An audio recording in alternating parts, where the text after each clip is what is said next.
Unanswered Prayers. Hello, everybody. I'm Parker Pruitt, and thank you for joining me on the Inseparable podcast.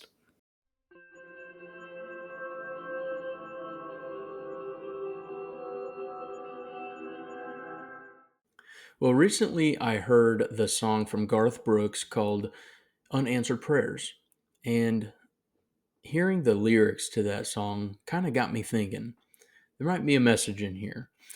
Garth might not have even realized how impactful this song was to, thousands, maybe millions of people around the globe.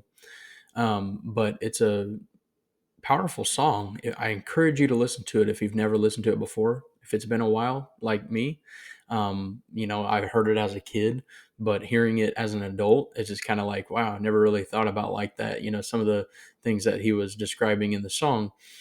And just building my message here today, I wanted to pose a possible reason for some of our unanswered prayers. Not all of your prayers are going to be the same, and this doesn't go against anything that you've been praying for particularly. Maybe just this might just apply to 10% of your prayer life. So just a little disclosure there. This doesn't you know uh, cover every single situation that you're going through. So I just want to make that clear up front. But when we think about prayers that we've been believing for, things that we've been hoping for, hoping God, delivers on, maybe, just maybe, have you ever thought of we're not ready for some of the things that we're asking for? And that's my reason. With more money, for example, because a lot of times we pray for supernatural increase, right? More money. That would solve all of our problems, right? Um, with more money comes more responsibility. If you've been around long enough to know, you've probably experienced this firsthand. More money, more problems.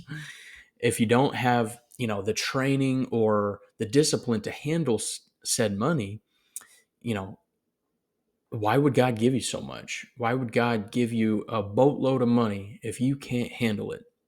Because if you would do that, what would you do with it? You'd probably squander it, right? You'd probably live like the prodigal son did, and take his wealth and go to a faraway land and party and just spend it all in reckless living, and then you're worse off than where you started, right? So I think God kind of protects us and keeps us from a lot of the things we pray for, particularly money. Um, you think about wealthy kids, wealthy adults, kids. They grow up. A lot of times, they have what you know. They always have the reputation of being stuck up, entitled, privileged, all those things. Why? Because they haven't worked for the things that their parents worked for, right? And a lot of times the kids that take over their family business or the parents' business after parents retire, um, they have problems. They don't know how to handle that much money, and they end up going broke. They end up losing everything. Now, most of the time that's the case. That's not all the time, but just for example, that's a very um, prominent problem in our country, in our world, today. um, is the kids don't really have the training, the discipline to handle the money that's passed down to them. It's supposed to be a blessing, but instead, because of the lack of training, the lack of discipline, they go broke. They don't know how to handle it. So unless you're really ready for something, God usually will protect us and keep us from the things that we're asking for, the prayers that maybe just are a little too hasty. For example, as a little illustration, if you have maybe, let's say, a 7 or an 8-year-old kid, would you give them a brand new car? Would you go buy them a brand new car just because they've been behaving really well lately, or just because they've asked you really nicely? Probably not, right? Because number one, it's against the law for them to drive. So what's the point? But number two, they don't have the training. They haven't had the life experiences yet in order to handle that vehicle, appreciate the vehicle, own the vehicle. They don't have the know-how, the skill, the everything that's required to operate the vehicle, to take care of the vehicle. So, and the kid might think, well, man, dad or mom's just being mean to me because they won't give me a car. No, it's because you're not ready for it, honey. um, I know my 4-year-old daughter, she asks for things all the time. And it's like popsicle after popsicle after popsicle. It's like, no, you've already had 4 today. Like, you're not ready for another one, number one. So sometimes God's answers to our prayers are, sometimes they're yes, sometimes they're no, and sometimes they're not yet. And a lot of times they're just not yet, or maybe there's something better up ahead. um, James chapter 1 verse 12 kind of, um, I thought, goes along well with this message, and I'll read that now. It's James 1:12. It says, if your faith remains strong even while surrounded by life's difficulties, you will continue to experience the untold blessings of God. True happiness, which is joy, comes as you pass the test with faith and receive the victorious crown of life promised to every lover of God. So, whether you're praying for or believing for a new car, a new job, a new house, um, a raise, a spouse, connections, a friendship, whatever you're praying for, take a step back. Take just a moment and ask yourself, could God be keeping me here in my situation in order to grow me and mature me?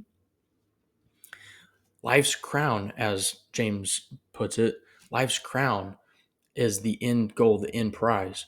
But life is a journey. I encourage you all to be grateful for where God has you at right here in this very moment. It's all for a reason. You know, um, He might be growing you, maturing you, teaching you a lesson, making you appreciate what you have. There's all sorts of reasons. And I understand, sometimes that can be uncomfortable. Sometimes it can be very uncomfortable to just be, just maybe living paycheck to paycheck, and you just feel like, God, can I just have more money? Let me tell you something. I just recently actually got a raise at work. Thank the Lord. And something that, kind of came as a surprise to us at the police department. For those of you who don't know, I'm a police officer here in South Kansas City, Missouri.